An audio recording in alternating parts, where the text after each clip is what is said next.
is, we will introduce the guest speaker and the discussants, the chair, and after the formal opening remarks by the president and the chair, they will step down back to this place, and the guest lecturer will deliver his lecture because of the slide that we're going to use, because it's projected.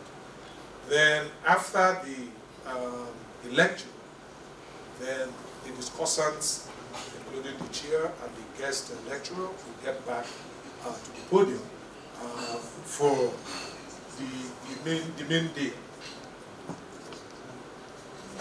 What we're here today is the third in the series of the annual lectures of the Just Friends Club of Nigeria, with the theme, Resolving the Infrastructure Deficit in Nigeria, a Pragmatic Approach.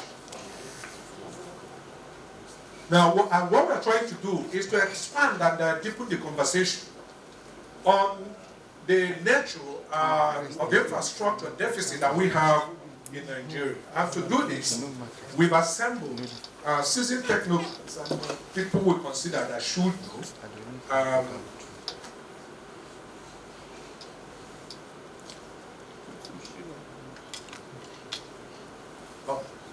Okay, that's good.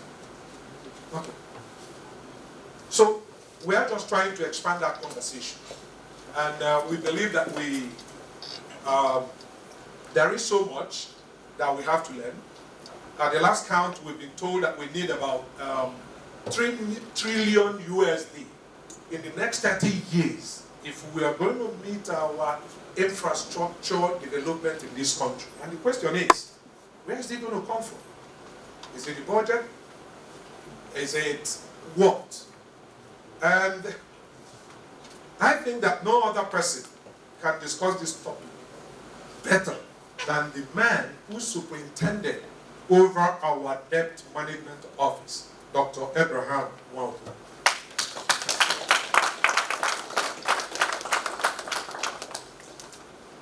So Dr. Abraham Walker is the guest speaker for this occasion. And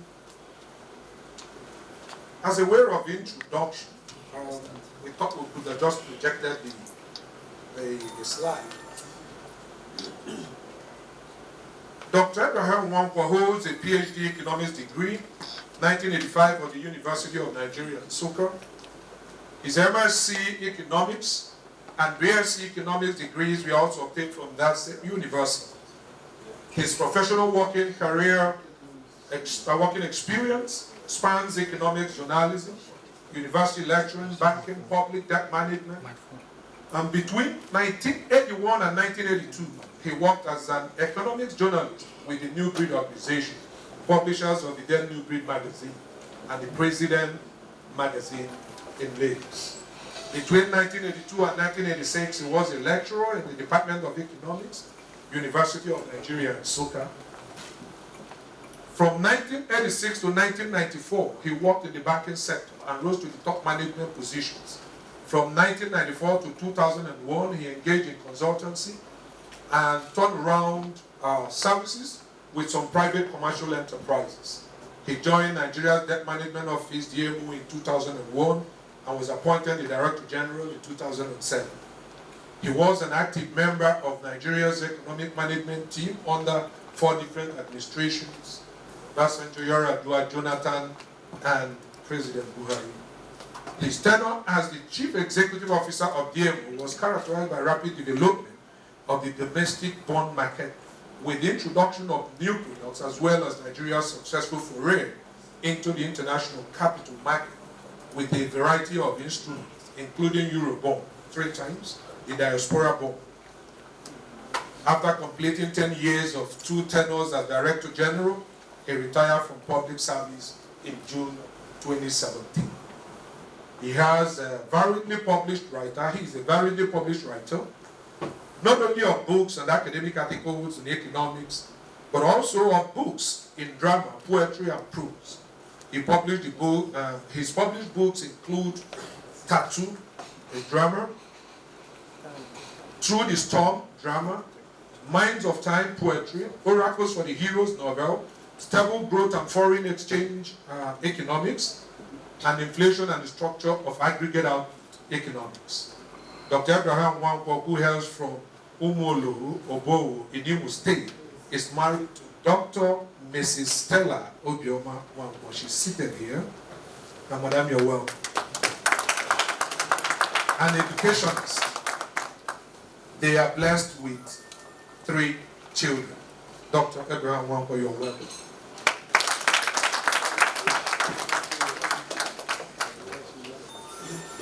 I would also like to read a citation of the chair of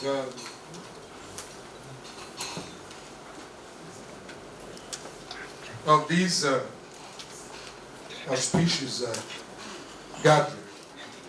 And he is no other person than Engineer Chidi Izua, the Director General, Infrastructure Concession Regulatory Commission, ICRC. You're welcome, sir. In January 2019, the Senate confirmed the appointment of Engineer Chidi KC Izua Sr.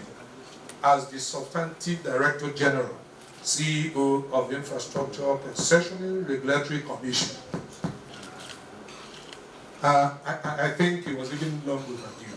I've known you now all my stay at the Central Bank of Nigeria, and we used to call him Mr. Infrastructure.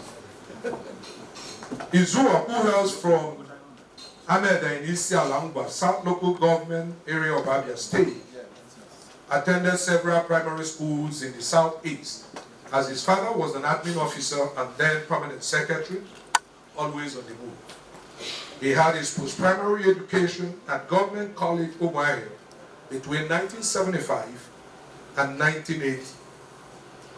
He holds a first degree in civil engineering from the University of Nigeria, Nsukka, and a master's degree in hydraulic engineering from the University of Newcastle upon Tyne in the United Kingdom. He started his full-time post-graduation career as a lecturer in fluid mechanics, fluvial hydraulics, and hydropower engineering at the University of Port Harcourt. You can see, we are having lectures, and this is a lecture anyway.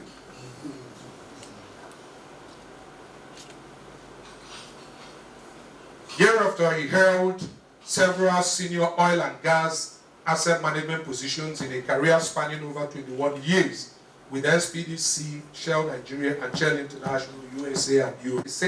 He was a lecturer at the same university where he taught economics, another lecturer, where he taught economics, banking, and finance at both the undergraduate and postgraduate levels.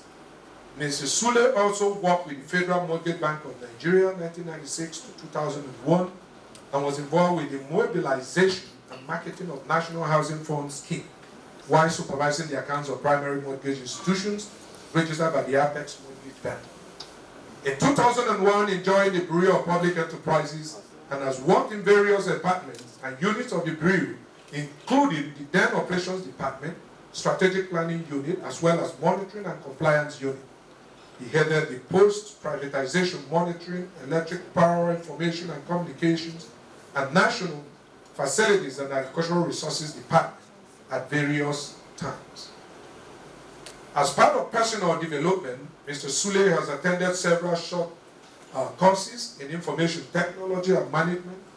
In August 2003, he attended the Result-Based Management, Performance Indicators Monitoring and Evaluation Systems course at Septim International, Montreal, Canada, and also attended the Contract Compliance for PPP Project course at the Institute for Public-Private Partnerships, Washington, D.C. in September 2006. Mr. Emmanuel Owodi is the Director of Transport Infrastructure Department at Infrastructure Concession Regulatory Commission, ICRC. A fellow of the Institute of Chartered Accountants of Nigeria, ICANN.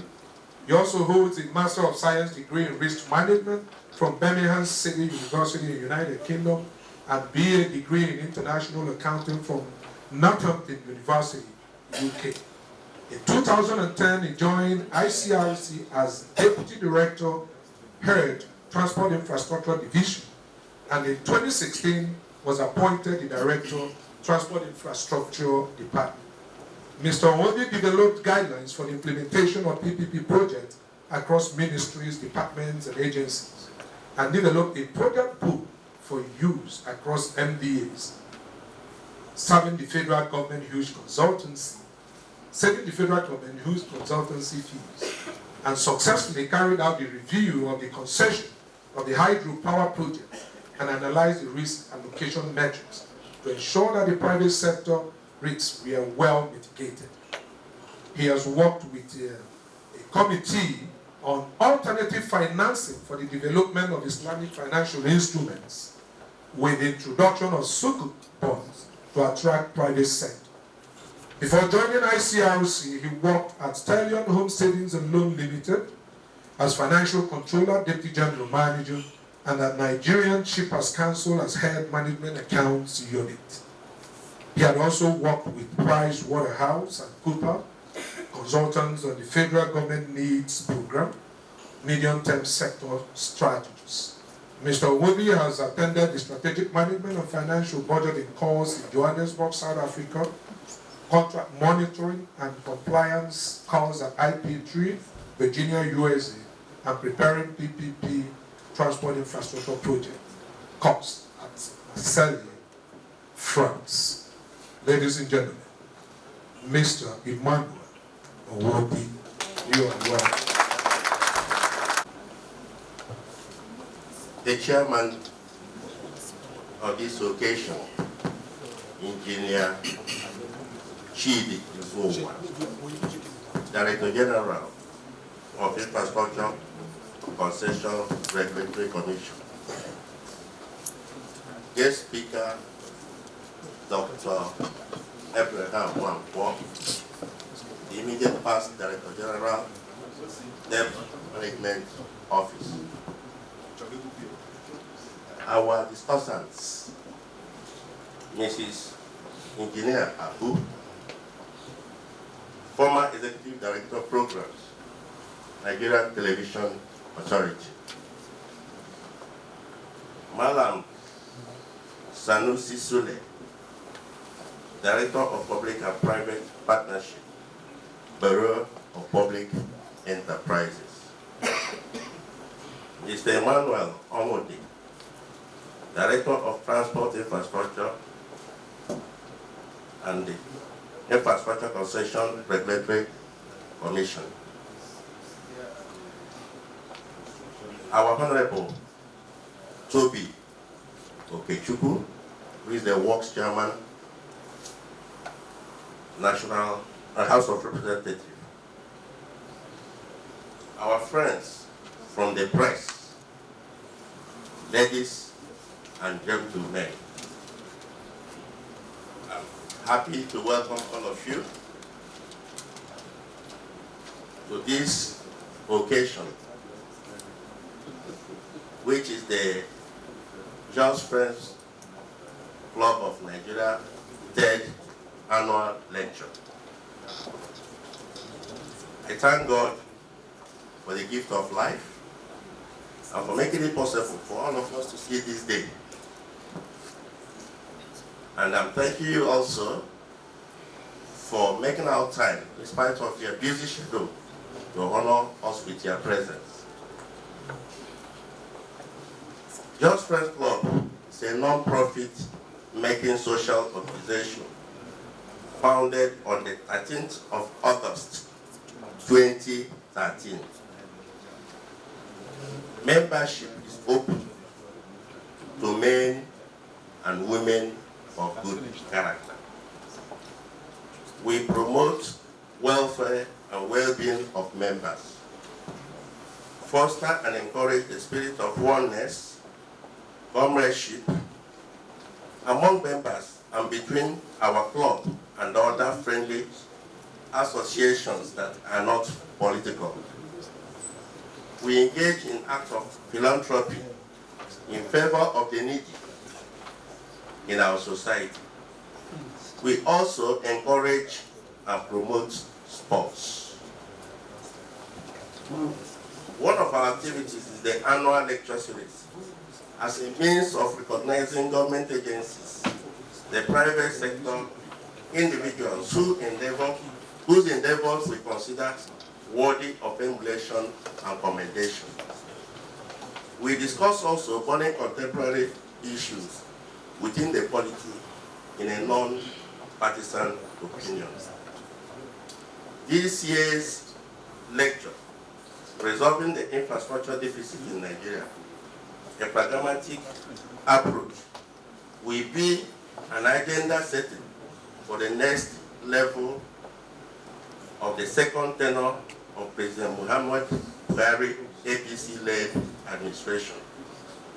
We have no doubt that the caliber of speakers drawn from both the private and government agencies in this occasion will provide a rich and workable advice to government and its agencies.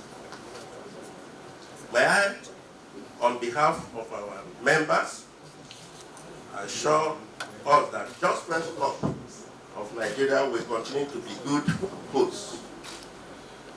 Distinguished ladies and gentlemen, we urge you to relax and enjoy these lectures. The first thing I want to say to Just Friends is God bless you. The biggest challenge our country faces is what? It's infrastructure. If we can fix our infrastructure, we will build a Nigeria of our dreams. And I think that the size of this room is not big enough. We have to do, this lecture another time and another place. We have to do it a second level. So what I want to say to you here is that the ICRC will partner with you, to take this lecture to a bigger forum, to a bigger place with more Nigerians. Every Nigerian must understand the sense of urgency about the infrastructure. We must all become very angry about the state of infrastructure. If you're angry about something, what happens? You will do something about it. Just like Adesina said, I have no patience with underdevelopment. We just have to have no patience with our infrastructure state. But I'm not going to make my opening remarks now. I'm going to exercise my right as a chairman. And I also want to appeal to you, even if we spent 24 hours here today talking about infrastructure, is it time well spent? Yes. It is time well spent, so have a patience. When I left Shell to join the government, my colleagues were surprised and they said, how did you adjust? I told them that the first thing I learned in government is that government has a pecking order. And once you respect that pecking order, you have no problem.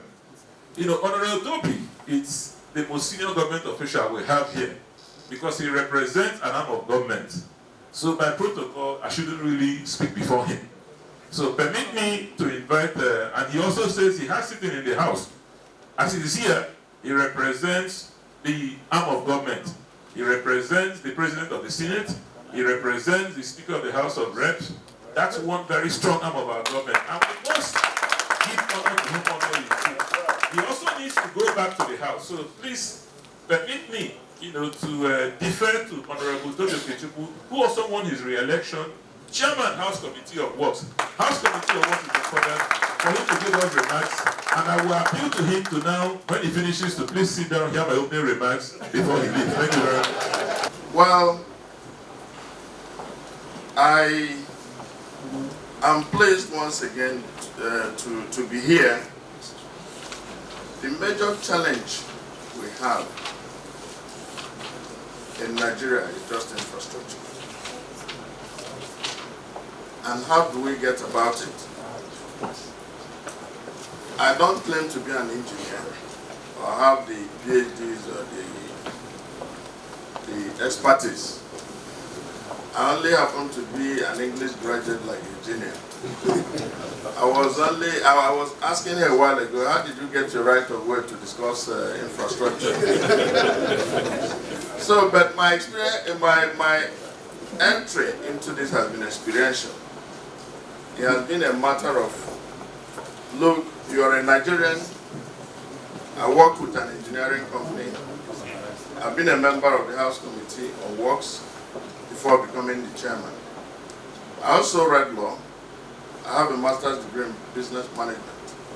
So I have in various activities been exposed to the challenge we have, and I also apply Nigerian rules.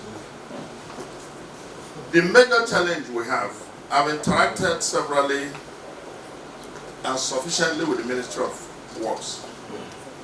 And I would have loved a situation where you have former Ministry of Works officials here too. The major challenge we have is not the lack of expertise or lack of what to do about it. The major challenge we have is how do you get about taking off? Most of the time we talk about lack of jobs, that we have no jobs.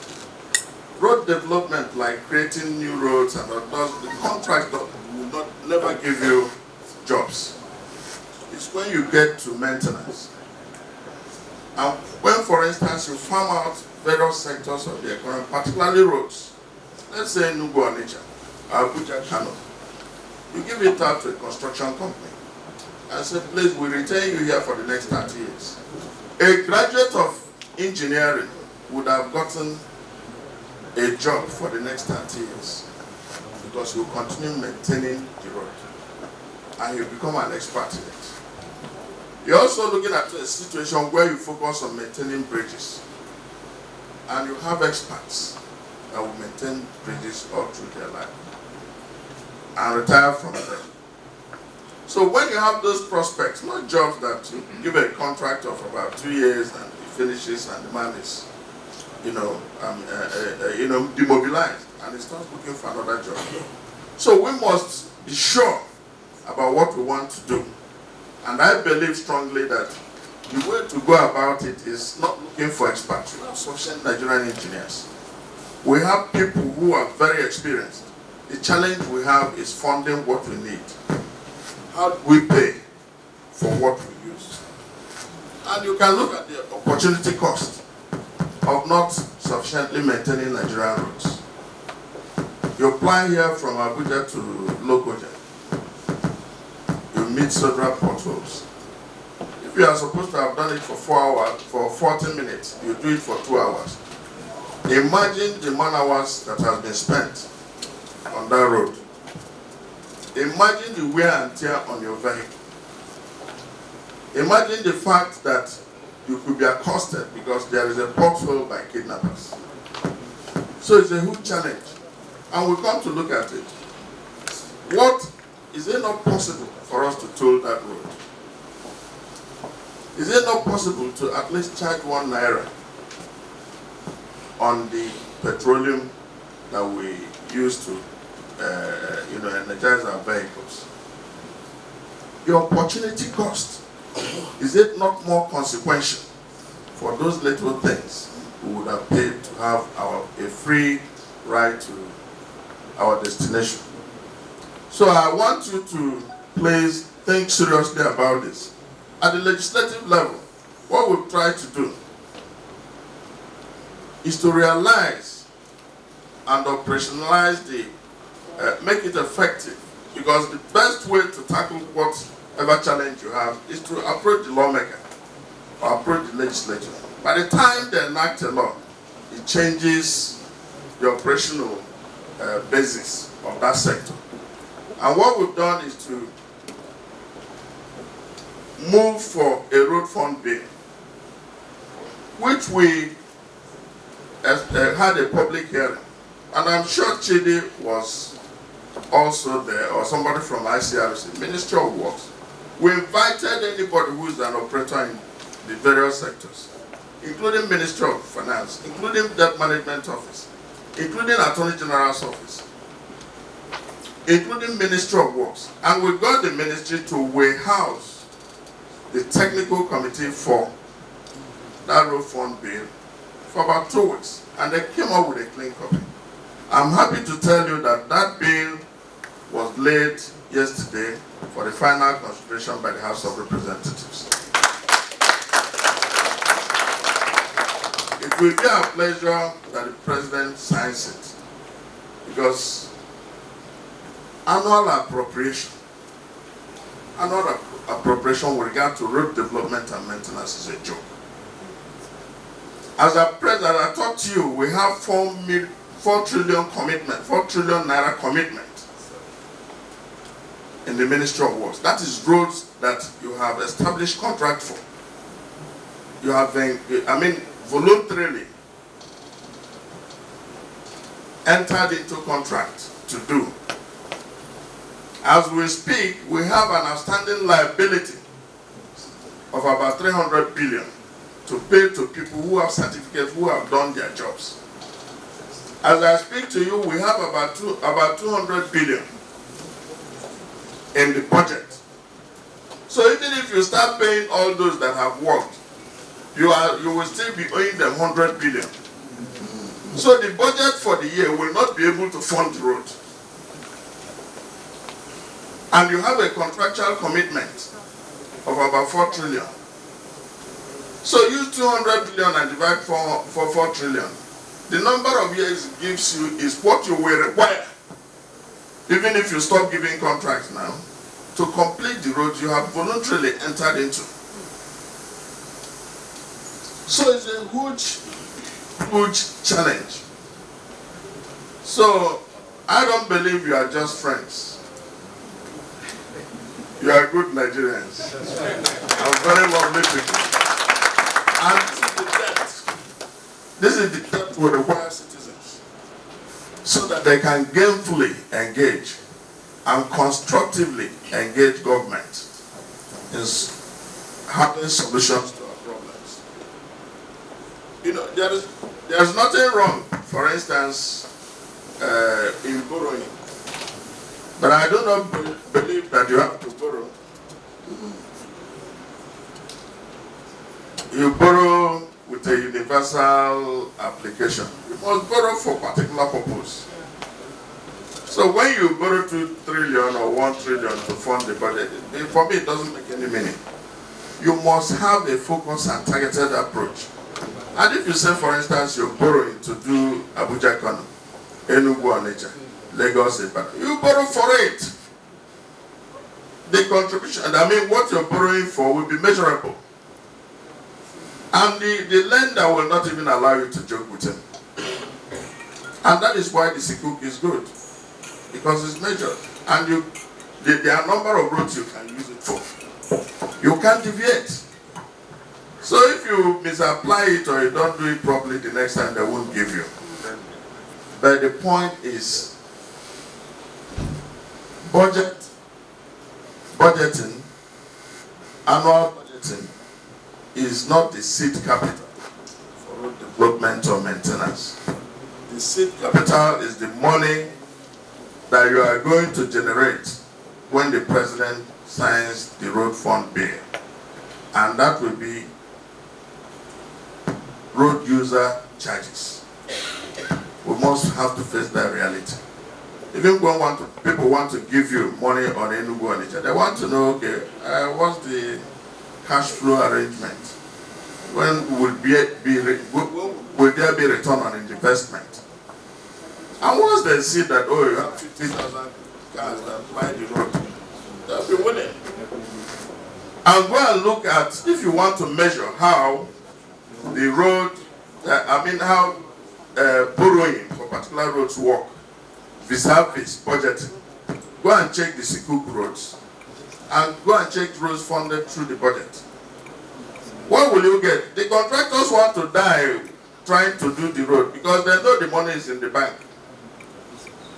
They want to, they want to work, they will go borrowing anywhere to even get the Sikuk money. Because it is done from progress of work.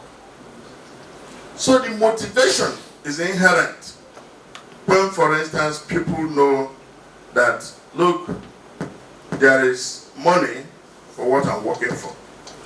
But the contractors know the budget more than you.